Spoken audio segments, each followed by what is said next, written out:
এই কুমায়ুন সিরিজের এটাই হলো আমাদের শেষ পর্ব। আজকে আমরা বিলচারকে বিদায় জানিয়ে পাড়ি দেব নৈনিতালের পথে। যেতে যেতে যে সাইট সিনগুলো দেখবো সেগুলো আপনাদের কাছে তুলে ধরবো এই ভিডিওর মাধ্যমে।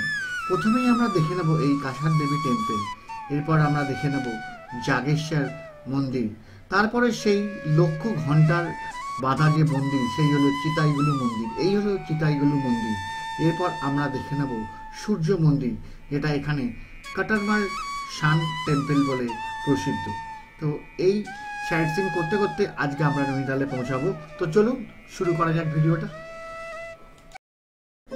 আজকে আমাদের প্রথম দর্শনীয় স্থান হলো কাসার দেবী টেম্পল। এই পথ দিয়েই আমাদের কাসার দেবী টেম্পলের উদ্দেশ্যে যেতে হবে।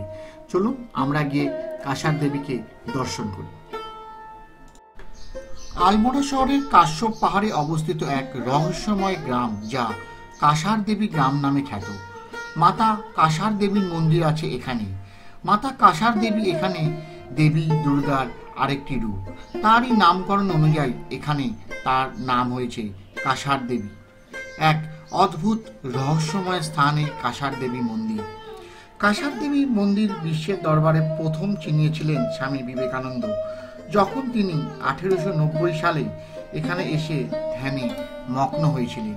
কবিগুরুও এখানে এসে তার গীতাঞ্জলি গ্রন্থের কবিতাগুলি রচনা করা শুরু করেন। কিন্তু এইখানকার একটি আলাদাই রহস্য আছে, একটি আলাদাই ছোট ইতিহাস আছে। এক অদ্ভুত রহস্যময় স্থান এই কাসার দেবী মন্দির সংলগ্ন স্থান। আমাদের পৃথিবীকে ঘিরে আছে এক চৌম্বকীয় শক্তি বা ম্যাগনেটিক ফিল্ড, যা আমাদের পৃথিবীকে সৌরঝড়ের প্রকোপ থেকে আটকে আবহাওয়া মণ্ডলকে রক্ষা করে। নাসার গবেষণা করে জানতে পারে পৃথিবীর মোট 3টি স্থান আছে যেখানে চৌম্বকীয় শক্তির প্রভাব সব থেকে বেশি।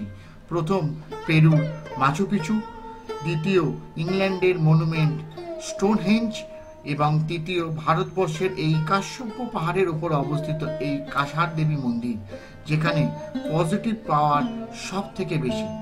তাই এখানকার মানুষ বিশ্বাস করে মা কাসার দেবীর লীলায় তাদের মধ্যে কোনোদিনও বিষণ্ণতা স্পর্শ করতে পারবে না, প্রফুল্লতা তাদের মধ্যে সবসময় বিরাজ করবে। শোনা যায় কার্তিক পূর্ণিমার দিনে মা কাসার দেবীর নূপুর পরে হেঁটে বেড়ায় এই গ্রামে। তার নূপুরের শব্দের চারিপাশে শোনা যায়। তাই এই সময় কার্তিক পূর্ণিমার সময় এখানে বিরাট বড় মেলা বসে।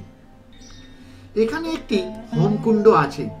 সবাই বলে ওই হোমকুণ্ড ছাই যদি আপনি আপনার শরীরে স্পর্শ করান, তাহলে আপনার মানসিক যত যন্ত্রণা সব নিমিষের মধ্যে নিঃশেষ হয়ে যায়। তাই সবাই এখানে এসে ওই হোমকুণ্ড ছাই মাথায় ঠেকায়। এই হচ্ছে কাসার দেবী। আর আমরা এখন ঘুরে দেখছি মা কাসার দেবী দুর্গার আরেকটি রূপকে। সত্যিকারে কুমায়ুনের আরও কত কিছু যে চারিপাশে লুকিয়ে আছে তা হয়তো আমাদের অনেকেরই আজ জানা হয়ে উঠবে না, কিন্তু তাও যেটুকু আমরা জানতে পারলাম সেটুকু তুলে ধরলাম আপনাদের কাছে। এক অবিশ্বাস্য ইতিহাসের কাসার দেবী। তো চলুন এইবার আমরা কাসার দেবী দর্শন করে আমাদের পরের গন্তব্যের দিকে এগিয়ে চলি। সেখানেও একটা ইতিহাস আছে, আমি আস্তে আস্তে আপনাদের সব কিছু বলব। এই ট্যুরে আমাদের সবচাইতে বেশি আনন্দ করেছিল আমাদের এই 3টি বাচ্চা, আর আমরাও তো সঙ্গেই ছিলাম তাদের। তো এসে গেছি আমরা আমাদের পরের গন্তব্য জাগেশ্বর মন্দির দেখতে। তো চলুন আমার সঙ্গে ঘুরে দেখি জাগেশ্বর মন্দির। মহাদেবের 12টা জ্যোতির্লিঙ্গের মধ্যে এই জাগেশ্বর মন্দির হচ্ছে একটি অন্যতম জ্যোতির্লিঙ্গ। আপনারা সামনে যে দেবদারু বনটি দেখতে পাচ্ছেন, এখানেই বলে সবাই মহাদেব এবং পার্বতী মা এইখানেই অবস্থান করেন এবং তার সঙ্গে 33 লক্ষ দেবদেব।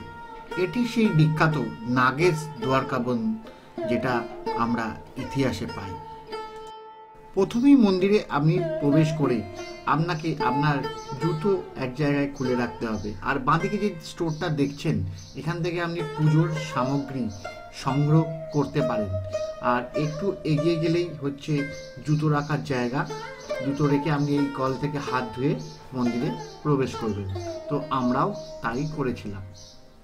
এখানে একটি মন্দিরের মানচিত্র দেওয়া আছে, আর এখানে মন্দিরের হিস্ট্রি, ইতিহাস লেখা আছে। এখানে বেলি পদ্ধতিতেও লেখা আছে, যাতে অন্ধ ব্যক্তিদের কোনো অসুবিধা না হয়। প্রায় 2500 বছর পূর্বে কাত্তুরি রাজারা পাথর কেটে এই মন্দির নির্মাণ করেন। এইখানেই মহাদেব এবং সপ্ত ঋষিরা ধ্যান করেছিলেন। আর এখানে দেওয়া আছে মন্দিরের টোটাল ম্যাপ, আপনারা কোথায় কোথায় কি কি ঠাকুর দেখবেন তার সম্পূর্ণ তথ্য। তো আমরা প্রথমেই বটুক ভগবানকে দেখে নেব। আদিগুরু শঙ্করাচার্য এই মন্দিরে দর্শনে এসে এই মন্দিরের কিছু স্কুটি খুঁজে পান। তখন তিনি মৃত্যুঞ্জয় মন্দির এখানে স্থাপনা করেন। এই মন্দিরের ভেতরেই মৃত্যুঞ্জয় মন্ত্র আমরা পুরোটা লেখা আছে দেখতে পাই। চলুন এবার আমরা মূল মন্দিরের দিকে অগ্রসর হই। আস্তে আস্তে গোটা মন্দিরের চত্বর আমরা একবার ঘুরে দেখি কোন কোন ভগবানের দর্শন আমরা পেতে পারি। তো চলুন প্রথমেই আমরা মৃত্যুঞ্জয় মন্দিরে আমরা দর্শন করে নিই, কিন্তু ফটোগ্রাফি এখানে বারণ, তাই কিছু আমি দেখাতে পারলাম না। এখানকার পণ্ডিতরা বলেন বাবা জাগেশ্বর অর্থাৎ মহাদেব যখন কাউকে ডাকে তখনই কেবল এইসব মানুষেরা সেই স্থানে বাবাকে দর্শন করতে আসতে পারে। এই জাগেশ্বর ধাম 125টি মন্দির আমরা এখানে দেখতে পাই। এখানে আমরা মহাদেবের দর্শন ছাড়াও বটুকনাথ, কুবের মন্দির, মাতা পার্বতীর মন্দিরেও দর্শন পাই। এছাড়াও হনুমান মন্দির, কেদারনাথ মন্দির, কমলকুণ্ড ইত্যাদি মন্দিরে দর্শন পাই। আমরা এখানে নাগেশ দ্বারকা বনেরও দর্শন পাই। ইতিহাস বলে জাগেশ্বর মহাদেব এখানে শয়িত অবস্থায় অবস্থান করেন এবং এখানে তিনি স্বয়ংভূ, এবং এখানে তার আর যে যে মন্দির আছে তার শিলাও সব স্বয়ংভূ, অর্থাৎ তাদের উত্থান নিজের থেকে। চারিদিকে দেবদারু বনের মধ্যে অবস্থিত কস্তুরী রাজাদের দ্বারা সৃষ্ট এই অপূর্ব শিল্পকলা এই মন্দির জাগেশ্বর মন্দির নামে বিখ্যাত। এটি হলো মহাদেবের অষ্টম জ্যোতির্লিঙ্গ। সত্যি ভগবানের স্থান যে কি অপূর্ব, এটা আপনারা এই মন্দিরের গর্ভগৃহেতে না প্রবেশ করলে বুঝতে পারবেন না। এক অদ্ভুত অনুভূতি আছে এই গর্ভগৃহের মধ্যে। ভগবান এখানে শয়িত অবস্থায় অবস্থান করছেন, আর তার মাথায় জল ঢালার জন্য কতই না ভক্তগণ একে একে প্রবেশ করছে এই মন্দিরের গর্ভগৃহে। আর এই হলো কমলকুণ্ড। দেখুন কত পদ্মফুল, কত পাতা এখানে ফুটে আছে। এবার আমরা প্রবেশ করছি নন্দা দেবী নবদুর্গা টেম্পল দেখতে। তো চলুন ভেতরে গিয়ে একবার দেখি কি রূপ দেখা যায় মায়ের। বাগেশ্বর ধামে আমরা যে এই মন্দিরগুলোকে দর্শন করছি, আর এই যে পাথর, আমরা এগুলোর সঙ্গে কেদারনাথ এবং তুঙ্গনাথের সাদৃশ্য পাই। এই হলো কেদারনাথ মন্দির। জাগেশ্বর ধামের মধ্যে আমরা 125টি মন্দিরের মধ্যে 108টি শিব মন্দিরের দর্শন পাই। এই শিব মন্দিরের মধ্যে অবস্থিত শিলা স্বয়ংভূ, অর্থাৎ এই মন্দিরের মধ্যে অবস্থিত শিলা নিজেই সৃষ্টি হয়েছে। এখানে একটি হবনকুণ্ড আছে, যেখানে প্রাগৈতিহাসিক যুগে শ্রী রামচন্দ্র এবং লবকুশ এখানে যজ্ঞ করে তাদের পাপ মোচন করেছিল। তো আমরা সামনে যে হবনকুণ্ডটা দেখছি এই হলো সেই হবনকুণ্ড।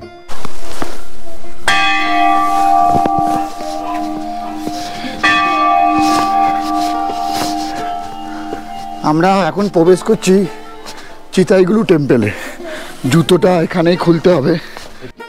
আলমোড়া থেকে 8 কিলোমিটার দূরে জাগেশ্বর ধাম রোডের উপর অবস্থিত এই মন্দিরটি চিতাইগুলু মন্দির নামে খ্যাত।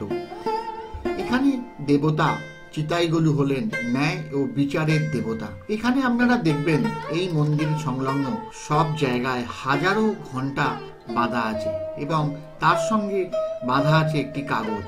সবাই এখানে মনে করেন তার মনস্কামনা একটি কাগজে লিখে তার সঙ্গে একটি ঘন্টা যুক্ত করে এই মন্দিরে বেঁধে দিলে সেই মনস্কামনা দেবতা পূর্ণ করেন। তাই এই চারিপাশে দেখছেন হাজারো ঘন্টা লাগানো আছে। তো আমরাও এসেছি এই মন্দিরে নিজের মনস্কামনা জানাতে। তবে আমরা ঘন্টা বা কাগজ বেঁধে নয়, আমরা মনে মনে মনস্কামনা জানাই এই মন্দিরে এসে। তো চলুন একবার মন্দির সংলগ্ন পুরো জায়গাটাকে ঘুরে দেখি।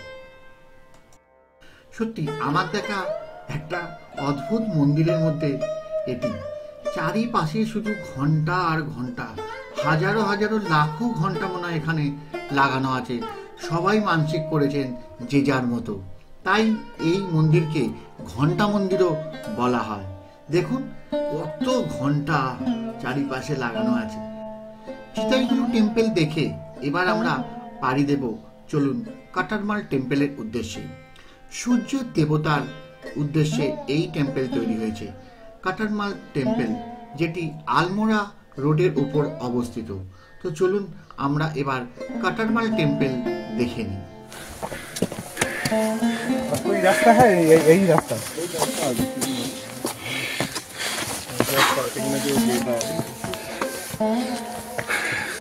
আমরা যখন কাটারমাল টেম্পলের কাছে এসে পৌঁছালাম তখন প্রায় সন্ধে হব এবং সঙ্গে আরম্ভ হয়েছে বৃষ্টি। তাই আমাদের ড্রাইভার সুরেন্দ্রজি আমাদের সামনের দিক থেকে না নিয়ে গিয়ে পেছনের একটি শর্টকাটে গিয়ে গাড়িটিকে দাঁড় করান এবং বলে এই পাহাড় দিয়ে সামনে উঠে গেলেই একদম সামনে কাটারমাল টেম্পল। তো আমরা সেই পেছনের পথ দিয়েই ওপরে এবার কাটারমাল টেম্পলে উঠছি। তবে পথটা প্রায় বেশ খাড়াই, যদি সম্ভব বা ক্ষমতা থাকে তবেই উঠবেন এই পথ দিয়ে, নাহলে কিন্তু এটা বেশ খাড়াই পথ। আর না হলে আপনারা একদম সামনে দিয়ে আসবেন, সামনে একদম কোনো অসুবিধা নেই। তো চলুন আমরা এসে পৌঁছে গেছি কাটারমাল টেম্পলে। এবার আমরা ওপরে গিয়ে দেখি। আলমোড়া থেকে 17 কিলোমিটার দূরে অবস্থিত কাটারমাল গ্রাম। এই গ্রামে এই কাটারমাল টেম্পল অবস্থিত। নবম শতাব্দীর কাত্তুরি রাজারা কাত্তুরি মন্দিরটি নির্মাণ করেছিলেন। এখানকার রাজা কাট্টারমাল দ্বারা নির্মিত এই মন্দিরটি, তাই এর নামকরণ হয়েছিল কাটারমাল টেম্পল। যে মন্দিরটি আমরা এখন দেখছি এটি বিদ্যাদিত্য নামে পরিচিত সূর্যদেবের প্রাচীন অবতারের উদ্দেশ্যে নিবেদিত একটি মন্দির। এটি বিভিন্ন সময় নির্মিত 44টি ছোট মন্দিরের দ্বারা বেষ্টিত। এই মন্দিরগুলো স্থানীয়ভাবে খনন করা পাথরের বৃহৎ স্ল্যাব দিয়ে তৈরি। এই মন্দিরের ভেতরে এখন যে দেবতার পুজো হয় সেটি কিন্তু মন্দিরের প্রাচীন মূর্তি নয়। 10ম শতাব্দীতে এই মূর্তি চুরি যাওয়ার পর দ্বাদশ শতাব্দীতে এই মূর্তি পুনরায় এখানে প্রতিষ্ঠা করা হয়। কিন্তু এখানকার দরজা, প্যানেল বা অন্যান্য স্থাপত্য এইখান থেকে সরকার দিল্লির জাদুঘরে স্থানান্তর করতে বাধ্য হয়। কোণারক সূর্য মন্দিরের পর ভারতবর্ষের দ্বিতীয় সূর্য মন্দির হচ্ছে এই কাটারমাল টেম্পল। বেশ জোরেই এখন বৃষ্টি শুরু হয়ে গেল। তো চলুন এবার আমরা ফিরে যাই আমাদের হোটেলের উদ্দেশ্যে। হোটেলে গিয়ে আপনাদের সঙ্গে আবার দেখা হচ্ছে।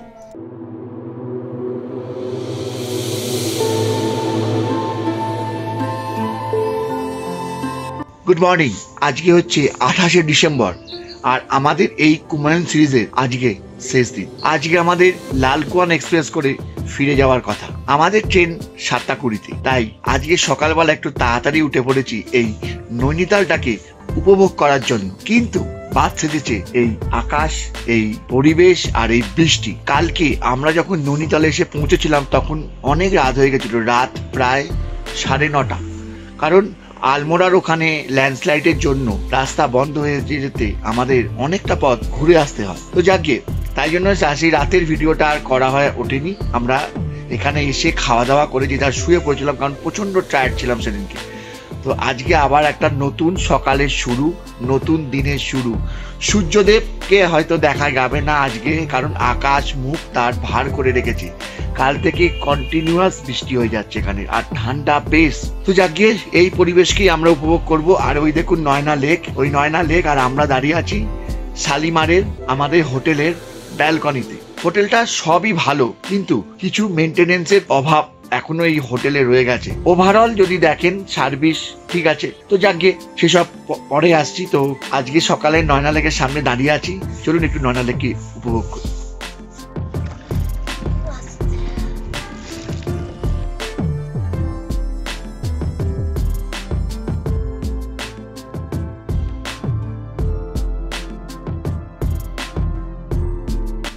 সূর্যদেব হঠাৎ করে একটু উঁকি মেরেছিল আকাশের কোণে। আমরাও তাই আর দেরি না করে ব্রেকফাস্ট তাড়াতাড়ি শেষ করেই চলে এসেছিলাম নৈনি লেকে বোটিং করার জন্য।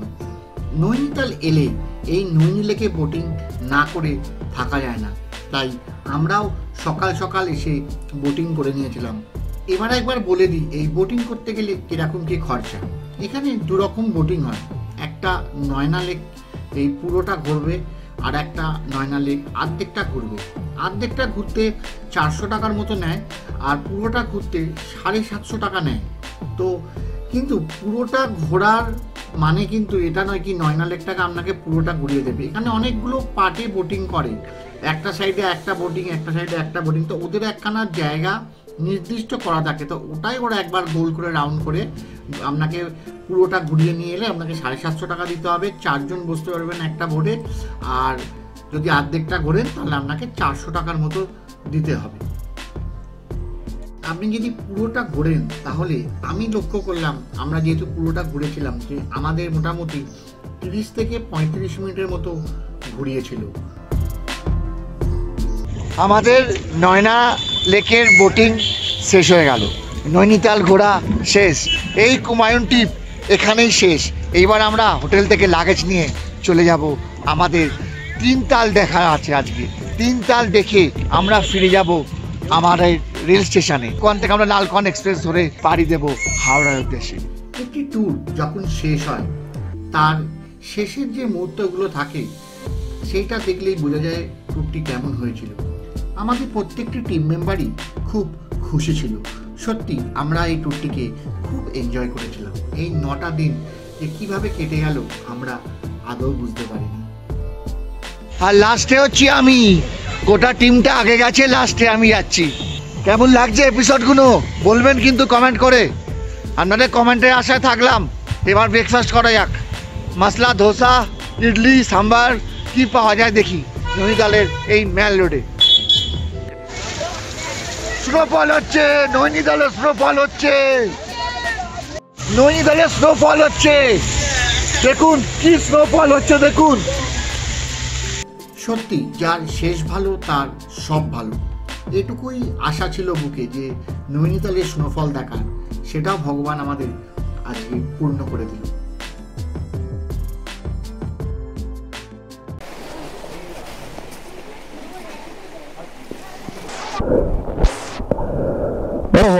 এই দেখুন, এই হচ্ছে মটন ভুনা, কাঠের জালে এই হচ্ছে মটন ভুনা। बहुत बढ़िया, बहुत बढ़िया। हाँ हाँ हाँ, এই এখন এই আর একদম ফাইন রাইস দিয়ে আমরা খাবো। আর স্বরূপ তো একদম এক্সাইটেড হয়ে গেছে, স্বরূপ একদম এক্সাইটেড যে খাবেই খাবে সবাই। আর আমরা কোথা থেকে এসেছি, বাপ রে বাপ, নৈনিতাল থেকে এখানে। আলটিমেটলি আমরা হাওড়া থেকে প্ল্যান করে এসেছিলাম আমরা এখানে এসে এই মাটনটা খাবো, সেই জন্য আমরা আজকে তালে না গিয়ে মাটন খেতে এসেছি। তো আমরা এখান থেকে মাটন খেয়ে তারপরে আবার তালে যাব যদি পসিবল হয়। যা বৃষ্টি হচ্ছে সকাল থেকে।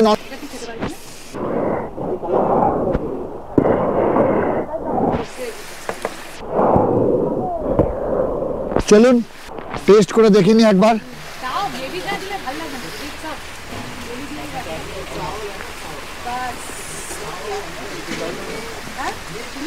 জাস্ট এক্সেলেন্ট, মাটনটা মুখে দিতে মুখের সঙ্গে মিলিয়ে গেল। এই হচ্ছে কাঠের জালের ভুনা মাটন। নৈনিতালের বুকে এটি একটি বিখ্যাত মাটনের দোকান। এই মাটন সকাল থেকে রাত্রি পর্যন্ত বিক্রি হয় এবং হাঁড়ি হাঁড়ি বিক্রি হয়ে যাচ্ছে চোখের সামনে। তো এই মাটনের দোকানের ওপর একটি ডেডিকেটেড ভিডিও আমার চ্যানেলে বানানো আছে, যদি আপনারা চান সেটি দেখে নিতে পারেন। সত্যি বলছি, টেস্ট জাস্ট লাজবাব ছিল। তো চলুন এবার তাল ঘুরে দেখি। সামনে যে তালটা দেখছেন এটাই হলো ভীমতাল। তো চলুন আমরা একটু নেমে দেখি যে তালটা কেমন, নৈনিতাল ভালো না ভীমতাল। এই হলো ভীমতাল, ফলের মধ্যে এটা একটা তাল। এখানেই যেমন আমরা নয়না দেবী লেকে ছিলাম, মানে নৈনিতাল, সেরকমই এটাও হচ্ছে একটা ভীমতাল। আর এখানে আপনারা বোটিং করতে পারবেন। লেক যেমন পরিষ্কার, এটা কিন্তু অতটা লাগছে না। তো যাই হোক, এটা একটা বিশাল বড় তাল। এখানেরও চারিদিকে প্রচুর হোটেল আছে, এখানেও আপনারা এসে এই হোটেলেও থাকতে পারেন। তো চলুন এবার আমরা এগিয়ে যাই অন্য জায়গায়। গাড়িতে উঠতে ড্রাইভারজি আমাদের বলল যে সামনের রাস্তার অবস্থা খুব খারাপ, এতটাই ট্রাফিক জ্যাম লেগে আছে যে আমাদের লালকুয়ান পৌঁছাতে অনেক রাত হয়ে যেতে পারে। তাই আমরা আর কোনো রিস্ক না নিয়ে সোজা গাড়ি মুখ ঘুরিয়ে দিলাম লালকুয়ানের দিকে। তাই আপনাকে আর কিছু আমি দেখাতে পারলাম না, তবে আমি সেই ভিডিওগুলো করতে পারিনি যে লালকুয়ান পৌঁছাতে আমাদের যে কীরকম অসুবিধা, কীরকম বিপদের মধ্যে পড়তে হয়েছিল, কিরমভাবে আমরা গাড়িকে লালকুয়ানের পথে নিয়ে গেছিলাম এবং আমরা লালকুয়ানে পৌঁছেছিলাম ঠিক আমাদের ট্রেন ছাড়ার 1 মিনিট আগে। আমরা গিয়ে যথারীতি স্টেশন মাস্টারকে, সেখানে যিনি গার্ড ছিলেন তাদেরকে রিকোয়েস্ট করে ট্রেনকে অন্তত 2 থেকে 3 মিনিট দাঁড় করিয়ে আমরা সবাই লাগেজ নিয়ে সেই ট্রেনে উঠেছিলাম। এবং সেই দিনকে এত ট্রাফিক জ্যাম ছিল, এতটাই ট্রাফিক জ্যাম ছিল যে প্রচুর লোক এই লালকুয়ানে এসে লালকুয়ান মিস করেছিল। সেদিনকে ভগবানের আশীর্বাদের জন্যই হয়তো আমরা লালকুয়ান এক্সপ্রেস ধরতে পেরেছিলাম। যাকে তো আজকে কুমায়ুন পর্বটি এখানেই শেষ হয়ে গেল। তো কেমন লাগলো এই টোটাল আমার এই কুমায়ুন পর্ব? যদি ভালো লেগে থাকে তাহলে সবাই শেষে যেটা বলে থাকি, আমার চ্যানেলটিকে লাইক সাবস্ক্রাইব করে আমার পাশে থাকা আপনাদের অনুরোধ রইল। দেখা হচ্ছে খুব তাড়াতাড়ি আবার একটি নতুন ট্যুরে। ততদিন সুস্থ থাকবেন, ভালো থাকবেন। আজকের মতো বিদায় জানাচ্ছি, টাটা।